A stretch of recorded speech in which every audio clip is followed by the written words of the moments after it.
This is Power Hour with Gabriella Power. Hello and welcome to Power Hour. I'm Gabriella Power. Thank you for your company. Well, DOGE keeps on cutting. Should we be worried, like the Democrats and some unhinged protesters tell us that we should be? Well, let's just look at what DOGE has been finding. DOGE has terminated another wave of contracts. Around the same time, it discovered $300 million in loans had been granted to children. Yes, children. DOGE found that the Small Business Administration granted more than 5,000 loans totaling more than $300 million to borrowers who were 11 years old or younger. Now, the loans were issued in 2020 and 2021 during the pandemic, and it's not even clear what they were used for.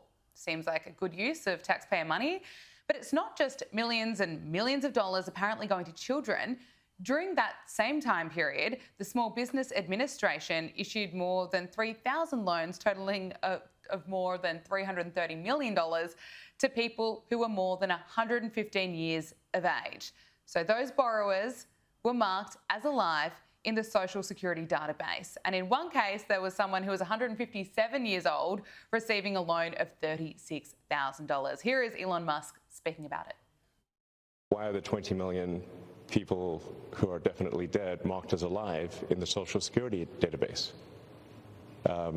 Why were hundreds of millions of dollars of Small Business Administration loans were given out to people aged 11 and under, according to the Social Security? I mean, like, these must be some very enterprising 8-year-olds, you know. And some pretty strong 150-year-olds. Yes, exactly. Every day, we are learning more about where US taxpayer money has actually been going, and it doesn't add up. The examples of waste and fraud and corruption, they're mind-blowing. Now, DOGE is taking action to stop this from being repeated, yet there are still delusional Democrats and federal workers who cannot cope with reality that this waste and abuse is being exposed. There are still some who are taking to the streets, kicking and screaming because for the first time they've been asked to list what they actually did at work. When you wake up or when you're on your weekend and you get the fork in the road message, or you get the subsequent 5 bullets, hey, what the hell did you do, you lazy federal worker, this week? Is it that someone on X, the owner of X, speaks to you directly to say, what did you do last week at work? And if you don't answer, I am going to fire you. Does it get a bit more pathetic every time you watch one of these protests? Look, DOGE is not perfect. Elon Musk and the DOGE team have been making mistakes along the way, and that deserves every bit of scrutiny. But when you're out there protesting against hundreds of millions of dollars being sent to people who are no longer alive and protesting because someone asked you what you do at work, it's a bit hard to support. Well, Democrats, they're in shambles at the moment. They don't know what their attack line is. They all behaved like children during Trump's address last week. But we're starting to get a clearer picture of which Democrats will be running for president in 2028, and the options are going to make you laugh. Failed vice presidential candidate Tim Walz, he told Politico that the Harris campaign should have rolled the dice a bit more, and a former senior aide told the publication that Tim was underutilised in the campaign. Look, I'm not sure about that, poor Tim. What could have been? And Minnesota Attorney General Keith Ellison told Politico that Tim Walz wished they would have put him out there a bit more because the world seemed to want more Tim Walz, and there were times when I wish they could have gotten more Tim Walz. Look, it doesn't get more delusional than that. So we could be seeing a return of Tim Walz. He's certainly returning to the TV and podcasting circuit. But I'm sorry, Tim, we have seen enough of you. If you want to help the Democrats, I would step right back. So there's Tim Walz, he's an option, and of course Kamala Harris, who is as eloquent as ever, explaining how she managed to get her food delivered to her house so she could post a photo of it during the Oscars. So we did DoorDash. because I wanted Doritos. And they were about, the red carpet part was about to start. Nobody wanted to leave to go to the grocery store. So it was DoorDash. And I'm thinking about this, so I was willing to give up whatever might be the tracking of Kamala Harris's particular fondness for nacho cheese Doritos for the sake of getting a big bag of Doritos as I watched the Oscars. Yeah, so cringe. But the person who really appears to be gunning for the top job more than anyone else at the moment is California Governor Gavin Newsom. He's launched a podcast where he's trying to spin his image as someone who's not all that woke. He's trying to rebrand as someone who's a bit more to the centre. During his podcast interview with conservative and founder of Turning Point USA, Charlie Kirk, he straight up asked Charlie for help, for advice. During the interview, Gavin Newsom admitted that he didn't like the video of multiple Democratic senators reading from the same script that went viral last week. He didn't agree with James Carville's advice for the Democrats to just roll over and play dead. He criticised Kamala Harris for parts of her campaign, and he admitted for the very first time that the issue of biological men playing in women's sports, well, it's actually not that fair. What do you do? Seriously, Charlie Kirk, give us some advice. Get better ideas, Governor. Is like, it for ideas? example, I mean, like, if you want to, like, you have an opportunity to, like, you know, run to the middle and seize this mantle. Obviously, you're talking to me of all people. Yeah. So, like, you right now should come out and be like, you know what? The young man who's about to win the state championship in the long jump in female sports, that shouldn't happen. You as the governor should step out and say no. No, and I appreciate. But like, would you do something like that? Would you say no men in female sports? Well, I think it's an issue of fairness. I completely agree with you on that. It is an issue of fairness. So it's deeply unfair. Would you speak up? Look, I give Gavin Newsom credit for asking for help, listening to the other side. The Democrats need all the help they can get right now. But wouldn't it be refreshing if these were his ideas, not Charlie's? Why didn't it take a podcast with a conservative for us to hear some kind of common sense from Gavin Newsom? This debate about men in women's sports has been an issue for years, and only now we're hearing from Gavin Newsom what he really thinks, that it is unfair, that it is dangerous for women. Where has he been? What does he actually stand for? You know, Donald Trump says plenty of things that millions of Americans don't agree with, but you know exactly where he stands. And for Gavin Newsom, it is just so obvious that this whole podcast is a PR exercise to trick voters to thinking that he'd do a good job as Commander-in-Chief. So to those listening, do not fall for this act that Gavin Newsom is putting on. If you want to assess what Gavin Newsom is like as a leader, just look at the state of California. He cut millions in fire prevention, and under his leadership, the state had one of the worst fire disasters in history. He spent billions on homelessness, and it rose by 40%. He reduced penalties for violent crime, and crime is higher in California than anywhere else in America. The state of California is a disaster because of Gavin Newsom. Do not fall for it. This podcast is about trying to convince you that he's changed. He absolutely has not. Joining us now is Washington, D.C. correspondent at Unheard, Emily Jashinsky. Emily, so good to speak to you again.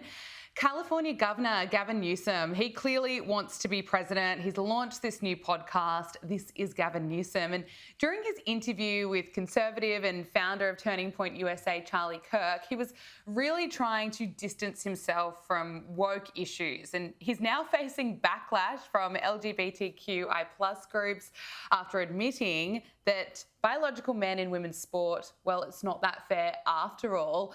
What's your take on this? I want to know how it's going to be received, because the right knows that Gavin Newsom is just full of BS, and the left are now outraged about his new position on this. What's your take? It's incredibly hard to know what Gavin Newsom actually believes, because the intensity of his position on issue A, or on point A on this issue, to point B on this issue in just a short time is such a dramatic switch. It's not just a matter of saying, well, you know, I've seen some new studies and realized that maybe I was wrong. He's now saying that something the left defended as necessary to prevent bigotry is, quote, deeply unfair. That's what he told Charlie Kirk. We've seen other Democrats try to do the same since the November November election. And it really seems like the only thing that changed was the election, which woke them up to sort of the simmering cultural problems Democrats have had with average voters. So I don't know, truly, what Gavin Newsom actually thinks about this issue. But I do know one thing he thinks about this issue, which is that it's politically toxic for Democrats to continue offending so many average Americans and turning them off by insisting that men and women are biologically interchangeable. And because of that, men's and women's, girls and boys sports need to be upturned, whether it's the locker room policy or actually on the field, bathroom policy in the schools themselves, or even, for adults in public spaces. He knows that Democrats have become toxic, and that's about the only thing we can be certain of. Gavin Newsom actually believes here. And also, there's one other thing, to your point, the guy wants to be president. It's the only reason that's changing. And what do you make of even the fact that he's launching this podcast? I mean, so many residents in California are still suffering after the worst fire disaster the state has ever seen. California is suffering with the problems of homelessness. He's been a leader that has been so pro-DEI projects. So now that he's spending his time launching a podcast, getting someone like Charlie Kirk on, are people going to buy it? Are they going to listen to him and think, okay, that's what a strong leader is, that he's spending his time trying to reach more people through podcasting? Yeah, I hate to say it. I think the podcast decision on his behalf was smart. Like, the medium or the vehicle for speaking to people is smart, but I think he's doing it for all of the wrong reasons, which are to sort of persuade people that he is, and this is what we've seen Democrats try to do since the November election, relatable, that he is authentic, that he can just speak off the cuff with other guys like Charlie Kirk, and he can riff on trans sports, and he can talk about alleged book bans, and he can do all of it off the cuff without a teleprompter, without being scripted. That's what he's trying to prove by moving to the podcast format. That way he gets clips into the news cycle's bloodstream on social media, Instagram, TikTok, X. But Gavin Newsom wants to be someone who can persuade voters. He's authentic and just easy to talk to, someone you'd want to get a beer with. I don't know that he actually is. I think that's going to be the biggest problem for him with this podcast, is he is an enormously wealthy man who is now also trying to sing a different tune. And that's going to rub people as inauthentic. And that's basically been the response that he's gotten in the last couple of days. So, I mean, I think politically what he's saying about some of these cultural issues is a sign that the Democratic Party is starting to wake up. And the fact that they're trying to talk to people like Charlie, that's a sign that they're willing to wake up. But can they actually pull it off? That's the next question. It's the most important question, and it's open right now. Yeah, it certainly is. Well, the other person who also wants to be president is a failed vice president candidate, Tim Walz. Now, his reflection of the election campaign is absolutely insane. He told Politico that he thinks that he and Kamala Harris just played it too safe last year, and they should have held more town halls because they really went down so well. But Minnesota Attorney General Keith Ellison also told Politico that Tim wished that they would have put him out there more because the world seemed to want more Tim Walz, and there were times when I wish they could have gotten more of Tim Walz. I mean, I don't even know how to say that with a straight face. It's absolutely ridiculous. What are Tim Walz's chances here? I mean, remember when ahead of the election, he was playing video games on a Twitch stream with Alexandria Ocasio-Cortez. They weren't exactly keeping Tim Walz bottled up, but I haven't seen a lot of people connecting the two dots here, which is one, Tim Walz saying that they were too risk averse, they played it too safe, and B, Tim Walz particularly complaining to people in power broker Democratic circles that he wasn't used enough, that he was underutilized. Well, they were actually pretty concerned, it appears, that Tim Walz, left to his own devices, would be a little bit unhinged. He would not be good for the ticket. And I think Walz is resentful of that. But he went out in that debate with J.D. Vance. I mean, they let Tim Walz do that, and it wasn't good for him. So he's right, exactly. And I think the left thinks that Tim Walz was he was kept in this box by the Harris campaign and not allowed to be super progressive because they were worried about losing centrists or independents. But at the end of the day, if Tim Walz had gone unscripted, he would have ended up saying the same things about, for example, we were just talking about trans sports. He can't avoid that. It doesn't matter how he's talking about it if he is still espousing the same policy that offends average Americans. Absolutely. And I think his argument doesn't really make sense. You know, he was sitting next to Kamala Harris during her first sit down with CNN. He was out on stage plenty of times. We certainly saw enough of Tim Walz. That reflection of his, I don't think it's going to help him in the future. But I want to talk to you about Canada. Mark Carney is being described as a Trudeau 2.0. He won the Liberal Party leadership in a landslide, and he's set to become Canada's next Prime Minister. Now, of course, the trade war between the United States and Canada has played a pretty key role in this result, and Mark Carney was pretty quick to take aim at Donald Trump, insisting that Trump won't win in the trade war. Here he is. Someone who's trying to weaken our economy. Yeah, Donald Trump. And Donald Trump, as we know, has put, as the Prime Minister just said, unjustified tariffs on what we build, on what we sell, on how we make a living. He's attacking Canadian families, workers, and businesses, and we cannot let him succeed. Interesting that Trump is having a bit of a reverse effect in Canada. Many people, I suppose, are feeling nervous about how the tariffs are going to impact them. But what's your assessment of Mark Carney's appointment, and what does it mean for the relationship between Canada and the United States? Well, the problem for Carney is, by his own logic, if Donald Trump's tariffs are an attack on the jobs and livelihoods of Canadian families, it's very easy for Trump to reverse that and say, actually, Canada is attacking American jobs and families. Does he want, for example, those jobs that were just brought to Indiana by Honda because of the tariffs to all of those families that are going to be supported in Indiana? Does Mark Carney want those incomes to support families in Canada? That's the problem with that logic. It's right on point to Canadian audiences. That's exactly what they want to hear, but it's foolish and tone deaf when you're negotiating with Donald Trump.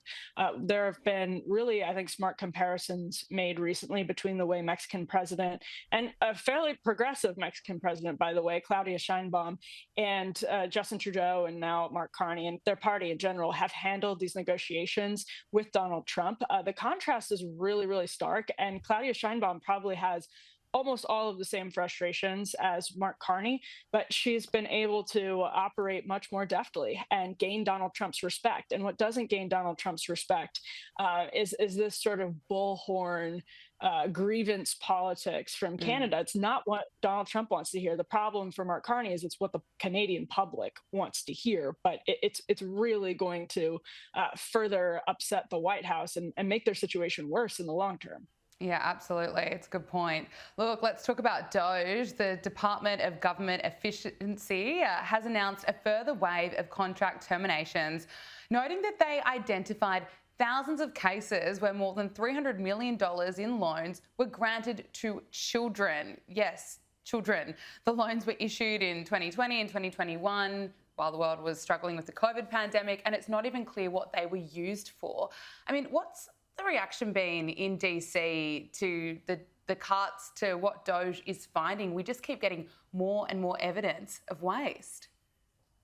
Yeah, and the problem is a lot of the legitimate cases of waste, fraud, and abuse are being conflated with some of the more like politically inflammatory, although I would argue popular policies, like, for example, DEI. The people on X have spent the last week arguing legitimately about transgender mice and whether Donald Trump was right in his joint address to Congress to talk about $8 million going to transgender mice, and that being a point of DOGE. But DOGE is also actually genuinely finding some inefficiencies in the federal government. And that's something that we've seen a couple of Democrats come out and say, we should have done this. Why didn't we own this issue? The government is this stumbling leviathan, and it has all of these problems. This is bipartisan. And, Democrats now look at Republicans and say they're owning this issue that we owned with Bill Clinton in the 1990s. And it's bad politics for them because there are some legitimately awful cases like this one. Absolutely. And you see people protesting and you just can't really even understand their argument when there are so many receipts being delivered every single day. But finally, Emily, there are more scare campaigns around Donald Trump because there haven't been enough of those. The new attack line is that Donald Trump could cancel elections. Joe Walsh, who's a former Illinois Republican congressman who ran for president in 2020, went on MSNBC to say this about the president. I think, Michael, the biggest failure of all of us during this Trump era has been the failure of imagination. We have not imagined how bad and how low he'd go. He tried to overthrow an American election 4 years ago. I have no doubt that he could try to stop the midterm elections. If he's physically able, he may try to run again in 28. This is really scary. It is scary, Eugene. I mean, I think some of us need to come back down to reality. We need to use our imagination more about what Trump could possibly do. It's not a very strong case. And it's actually dangerous for the left to start making that argument because there is a serious effort on the American right. It's very small right now and it shouldn't be overstated. But at places like CPAC, there are legitimately arguments being made that Donald Trump should run for a third term, not that he should just appoint himself to a third term.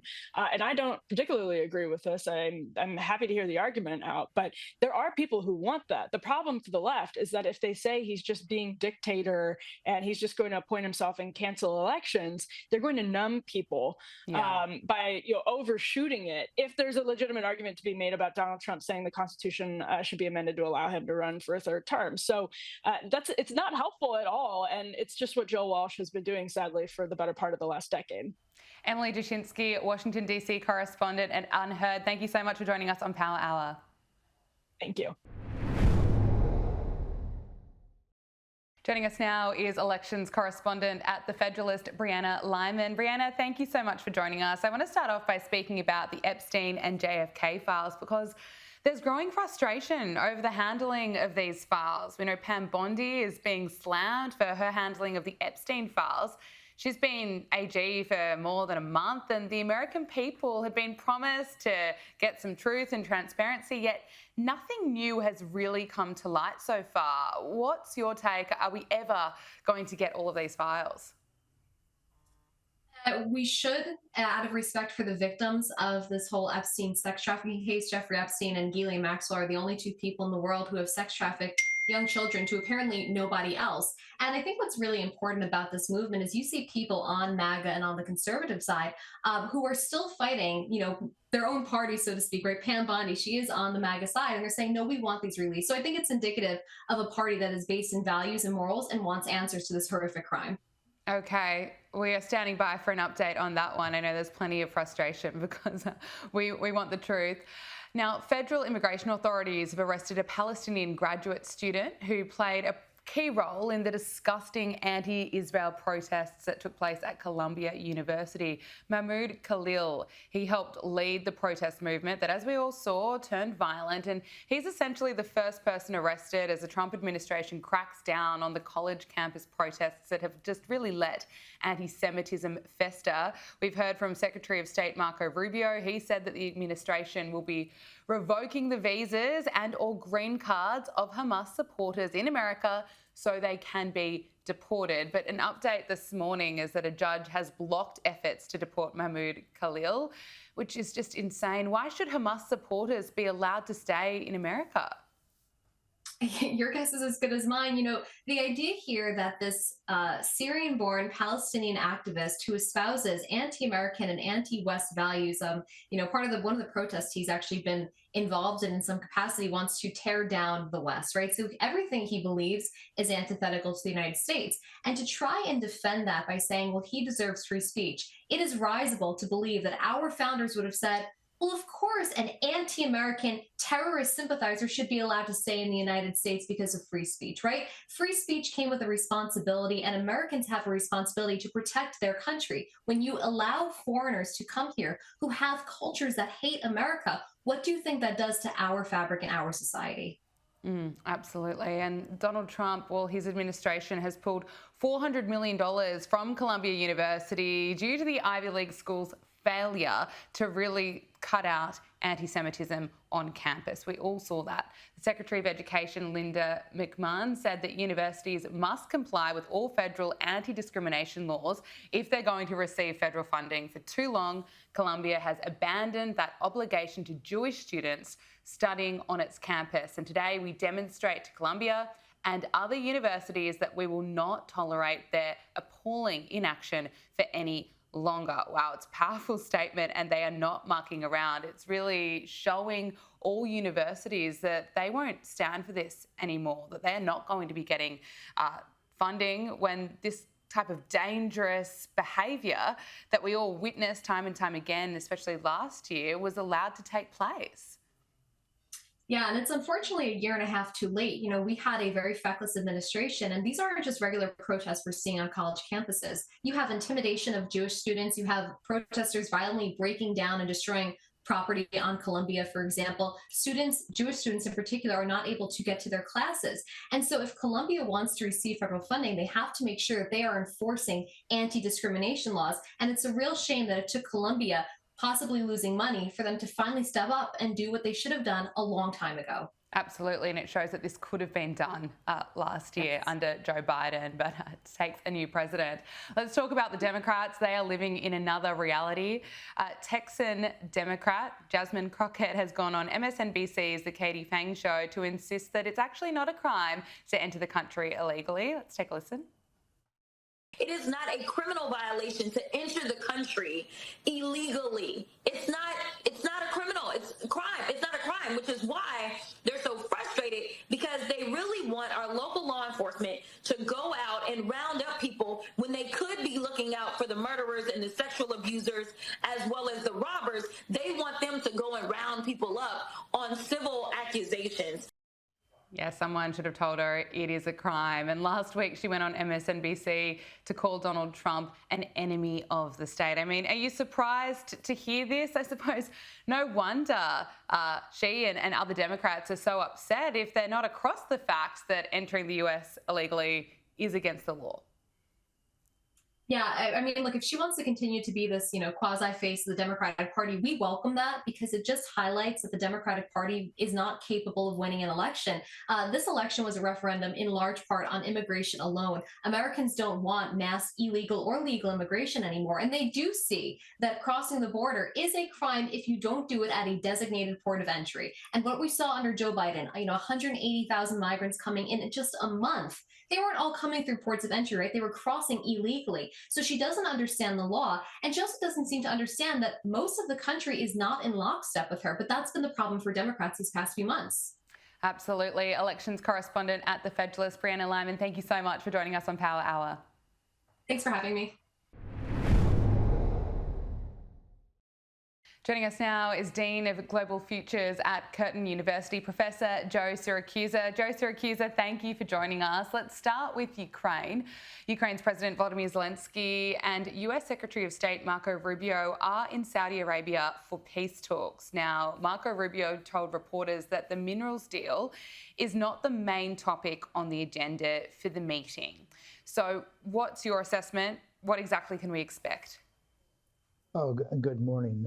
Well, look, the meeting is all about preparing the end game for the Ukraine war. I mean, the Trump administration is determined to bring Zelensky to the table. They've already put enormous pressure on this fellow by cutting off his arms and then temporarily pausing his intelligence, without which he really can't work very well on the battlefield.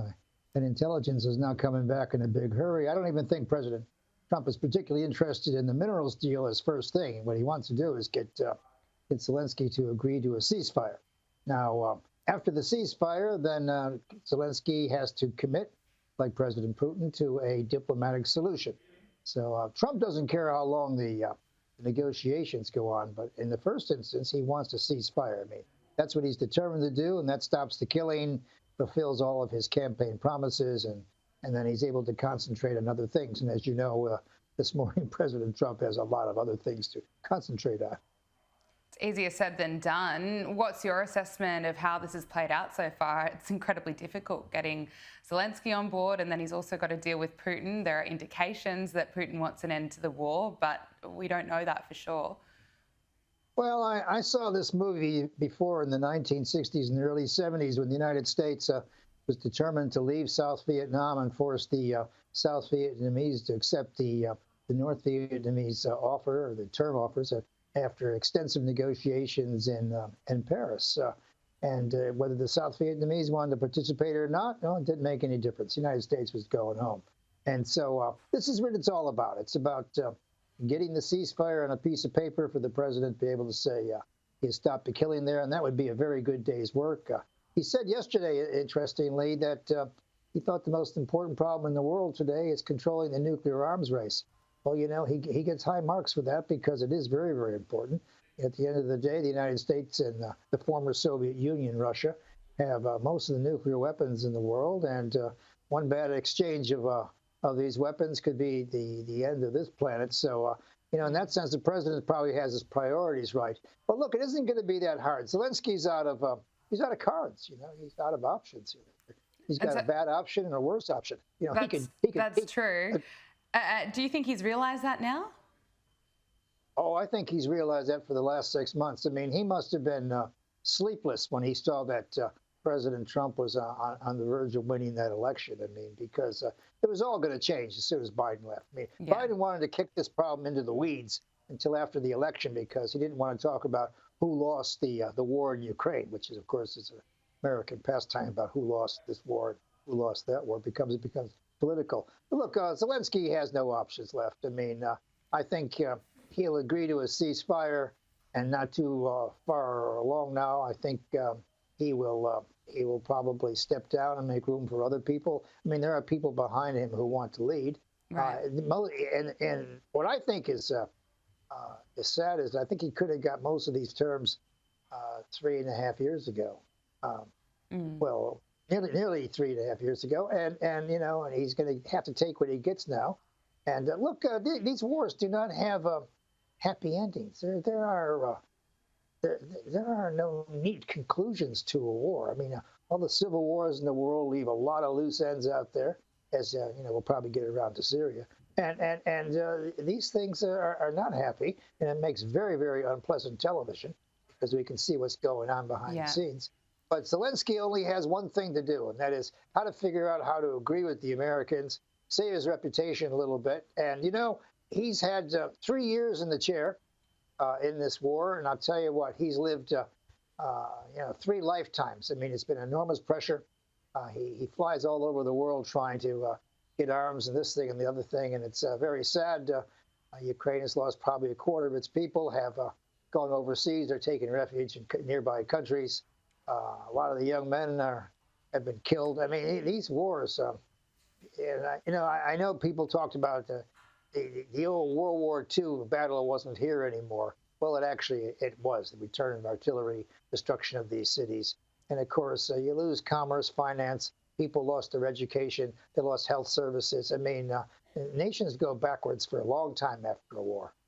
Let's talk about what's unfolding in Syria following reports of a wave of killings in Syria's coastal region, and it has become the most serious crisis yet for the war-torn country's new government. Now, Syria's new government has signed a deal to integrate Kurdish forces. What's your assessment of the crisis that's unfolding?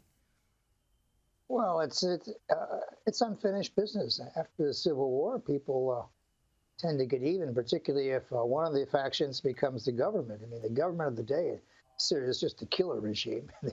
They were able to put a mantle of respectability on them at the end of it. They said that there'd be no reprisals, but of course there will be. I mean, there are the Alawites, of course, rallied around Bashir and all those people there, and they did terrible things.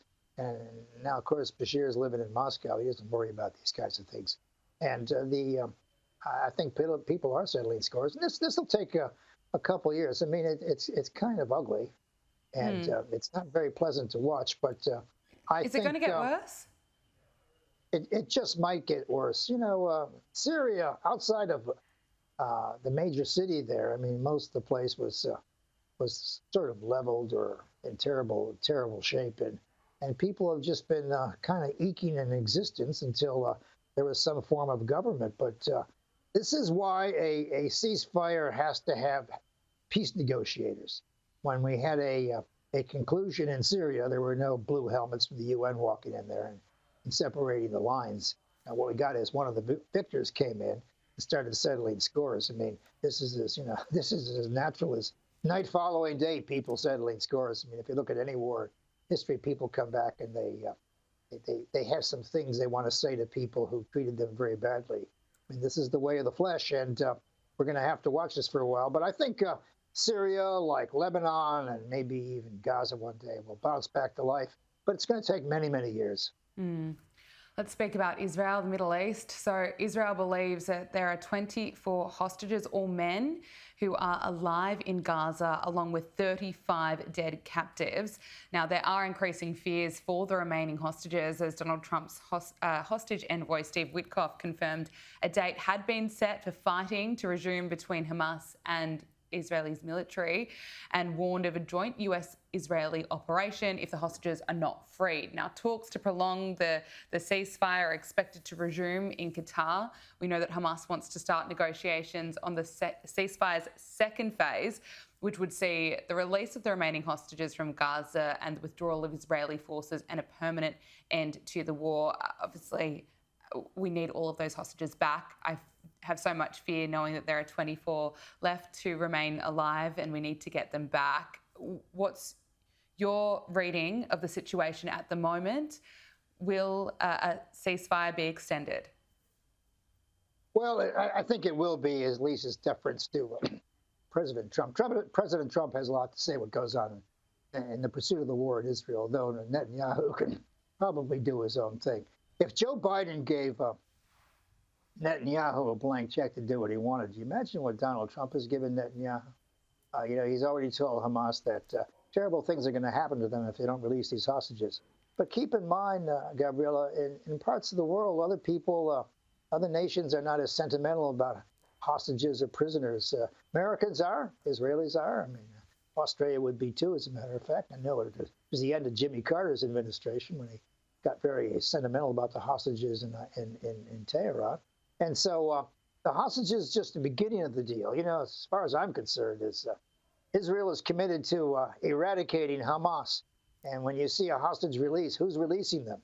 Hamas is directing traffic, delivering the mail, and all the rest of it. There's nothing to replace them yet. So we don't even know what's going to happen the day after. I mean, I think Netanyahu is playing a very loose game in that part of the world, and even thinking more about the West Bank. But I think the hostage problem is just the tip of the iceberg of the problems that remain. Gaza is a mess. West Bank's a mess. Israel doesn't really know what to do going forward if it has to deal with Hamas in the future. And the Americans have made it very clear that they want Hamas gone. The only trouble is Hamas is not gone. The PLO, as Palestinians, have not taken their place. So, it's the old story I heard in the second Iraq War. I mean, we can't find anybody to deal with. So you tend to go down back alleys and on Arab Street looking for someone who will speak for somebody else. And it's very, very hard to conclude any kind of operation there.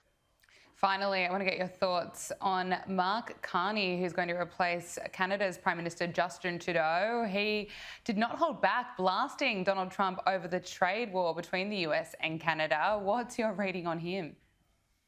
Well, look, Gabriella, 90% of Canadians live within 100 miles of the American border.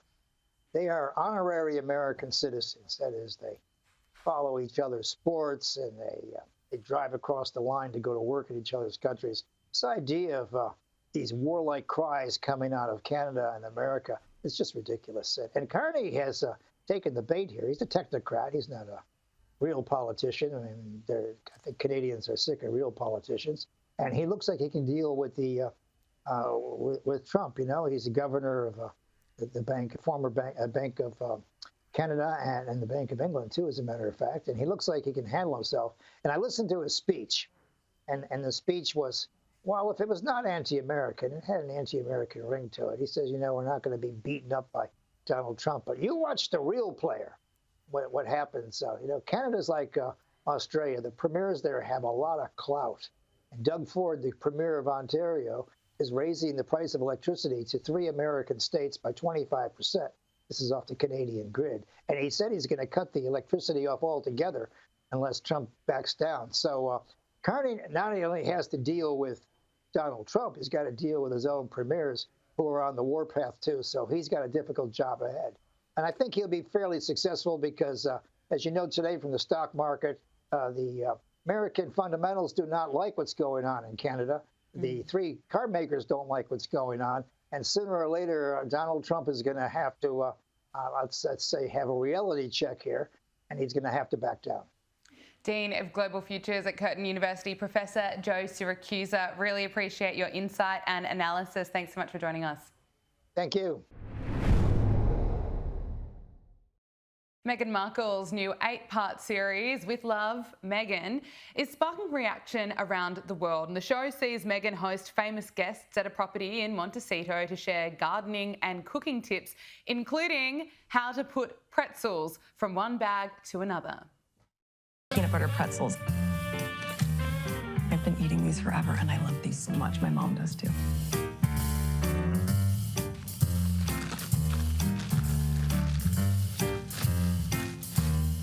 I know that Daniel loves peanut butter. I'm still going to label this. You always want to be conscious if someone has a nut allergy. Great. I'm packing this all up so I can take it home and prep the guest room. Oh, wow. Joining us from London is royal commentator Josh Rom. Josh, so good to see you again. Now, I understand that you enjoyed the show because of the moments like these. I want your full assessment. Don't hold back. And did you learn anything at all? I mean, Gabriella, first and foremost, it is so good to be back with you. My fave, I'm back with my fave. I always said that I'd be back for big royal moments, big momentous moments. And this is it. You know, I got to tell you, I learned a lot. You know, I learned how to open a pretzel bag and I learned how to put it in a plastic bag. And oh my goodness, the biggest skill of all, I learned how to tie a ribbon and label those bags. Oh, you know, skills that I need to learn, you know, essential lifestyle skills there. I mean, I did enjoy the show. I know I make fun of it, but I enjoyed the show, but not for the reasons why Meghan probably wanted me to enjoy the show. The way I've been kind of describing it is, you know, if you attend a stand-up comedy show, and then there's a joke which is just so bad, and it falls completely flat, and it bombs so spectacularly that you cannot help but laugh. And so it's unintentionally funny. That's what I thought of this show. I don't want to call it a cooking show. It is a lifestyle show. I think it's not relatable in any sense of the word. It is, I would call it more aspirational more than anything. But it shows Meghan exactly for who she is. And this almost kind of, you know, not a person that hasn't got a single genuine bone in her body, or at least doesn't want to express her true self. And then the parts that she is showing, she's showing that she's this kind of pedantic person that likes everything done in a certain way and that likes to quote unquote elevate everything. That's the big buzzword of the series. You know, what we learned from the series is she loves chopping. You know, one of the big recipes, quote unquote, a rainbow fruit platter. How lovely. And I mean, that girl loves the crudité tray. I mean, I was watching this with my brother, and I think we counted there were 3 trays of crudité made within 5 episodes, and all of the trays crudité had flour sprinkles on them. Of course they did, because Meghan loves flour sprinkles or hemp seeds or chia seeds, and every single of her own quote-unquote recipes has to have that. But, you know, the other moments that I loved the pasta recipe, non-recipe as I like to call it. I mean, which is basically chop up some cherry tomatoes with a bit of olive oil, a bit of garlic, a bit of lemon zest, and water, and then put uncooked pasta in water. Hey, presto. You know, I mean, I love it that Netflix has literally spent millions upon millions upon millions of pounds on her to show her basically opening pretzels and putting other items into different plastic bags and labeling things, marvel at a beekeeper in a house which is not even her own, most likely. I mean, the kitchen that she cooks everything in, it's not her own house. Prince Harry appears in it for all of 20 seconds, if not that, in the final episode. And you've got a load of these quote-unquote recipes that, I kid you not, anybody can do. They're not genuine. They're not groundbreaking. The show is not groundbreaking in any sense of the word. Is it unintentionally funny because it's so pitiful? That's what I think it is. Well, I want you to have your own show. Well, luckily we've got you on ours so we can have a laugh about it. But it's just so cringe seeing her trying to attach so much meaning to every small thing that she does. And as you say, not very groundbreaking. But I want to talk to you about Princess Catherine, because new data has confirmed that she remains the most popular member of the royal family. A YouGov poll found that 74% of Brits have a positive opinion of both William and Catherine. But of course, it is a different story for Harry and Meghan. 61% have a negative view of Prince Harry. It's even higher for Meghan Markle. It's 68% have an unfavourable view of Meghan. Now, as we know, Harry and Meghan love to blame the media for their, lack of popularity, but this is what the data shows, that the Sussexes, they actually had a relatively high public approval rating up until Brexit in 2020. But just looking at that data, overall, the British monarchy remains in good shape with the public, with 58% of the UK holding a positive opinion of the Windsors as a whole, and 55% of Brits approve of the institution of the monarchy. Now, there are no real surprises there that Princess Catherine remains so popular. And despite all the media deals and the new Netflix appearance by Meghan Markle, just Meghan and Harry, they can't seem to boost their popularity. Why is that? Well, I think the main reason is because they've just backed themselves into a corner so much with everything that they've done, pretty much. Like, ever since Megxit, what have they done? Completely bashed the royal family, whether it's the Oprah interview, whether it's kind of subtle digs or not so subtle digs in the Archwell podcast, an interview with The Cut, their Harry and Meghan fly on the wall documentary reality series for Netflix, where it was just a moonathon of everything that they hated about the royal family and the royal institution and the systems that they all hate.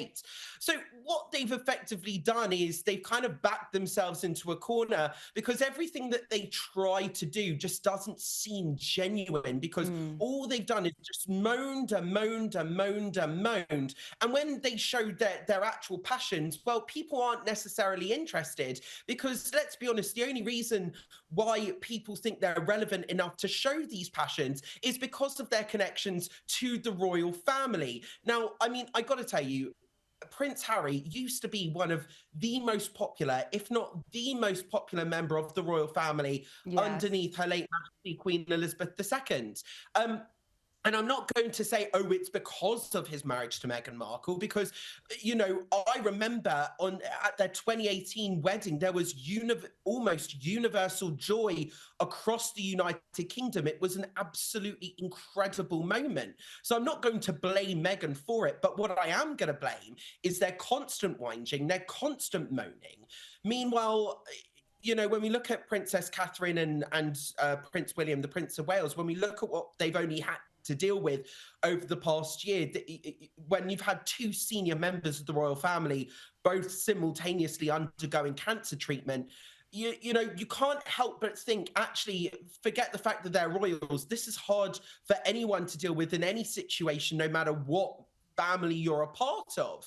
So bearing in mind, they've had to live through all of that on such a public scale. So it's no wonder that people, feel sorry for them. They can relate to them a little bit more. And despite all of that, the mantra, never complain, never explain. They've never once complained. They haven't put a foot wrong. And they've just kept on going. And then they've been reappearing in the most beautiful manner, whether it's attending Wimbledon, whether it's trooping the colour. They've always kept on going despite all the obstacles that they faced recently. Yes. So you can't help but think, how brilliant. And they're everything that Harry and Meghan are not. Whilst Harry and Meghan have gone down this commercial route, this tacky route, even though Prince Harry, bearing in mind, has the Invictus Games. And this is the thing, a 30% rating, despite the fact that he still got Invictus and he's still doing Invictus, that should speak volumes over how people view him. Yeah. And Harry and Meghan, they've only got themselves to blame because they've backed themselves into a corner. And despite all of this kind of reputation management, trying to relaunch brands, it's all a bit of a mess. They can't do it. No, they can't. We're seeing that. We're all having a laugh at the new show. King Charles is launching a personal playlist of music that seems to lift his spirits. Now, the artists include Bob Marley, Kylie Minogue and Grace Jones. Now, who was photographed at Buckingham Palace for the music project called The King's Music Room. Throughout my life, music has meant a great deal to me. It has that remarkable ability to bring happy memories, comfort us in times of sadness, and to take us to distant places. But perhaps, above all, it can lift our spirits to such a degree, and all the more so when it brings us together in celebration. In other words, it brings us joy. Josh, what do you make of the timing of this project launching just days after Meghan's new show? I absolutely love every single thing about this because it's days after the new show where Meghan's like, oh, I'm Meghan Sussex now, and all of her fans are all rushing to call her Meghan Sussex, despite the fact that they've been calling her Meghan Markle for the past however many years since her marriage to Prince Harry. So what's that, over 7 years now. So the fact that they're rushing to call her Meghan Sussex, and again, it's this kind of tie to the royal family, and the royal family have now gone, so we're going to launch a on-air project of our own, and it's going to celebrate everything that we love. It's celebrating the Commonwealth. It's for Commonwealth Day, and it includes some of the best artists. You know, when you've got contributions from the likes of British singer-songwriter Ray, who recently performed at the Oscars this year. She performed as part of the James Bond medley. So you've got a real kind of, this is the Royals, you know, it's a very different sort of project than what we're used to seeing from them. This is very much proving that, yes, they are this age-old institution, still very much in touch with the public, still very much liking, you know, pop, you know, branching into modern pop culture. That's something that late Majesty the Queen did so well with her sketches with James Bond at the 2012 Olympic Games, and then also for Paddington Bear for her Platinum Jubilee as well. Artists featured include Bob Marley, Kylie Minogue, Grace Jones, and also Nigerian-American singer-songwriter Davido as well.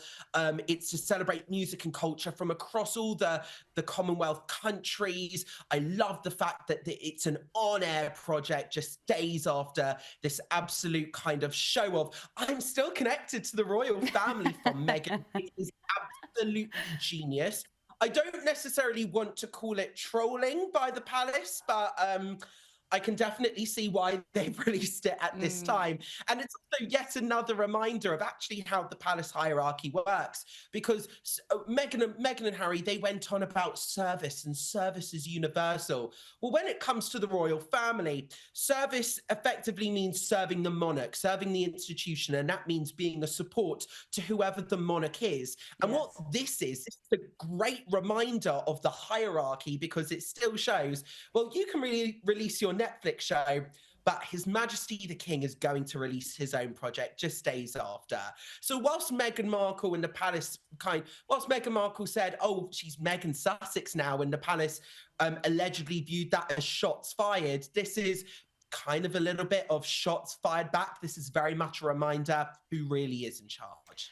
So good to speak with you. Love having you on the show. Josh Rom, have to speak to you again soon. Cannot wait, Gabriella. Sending you all my love from London. Mwah. That is Power Hour. Thank you for your company. Make sure you subscribe to Sky News Australia on YouTube.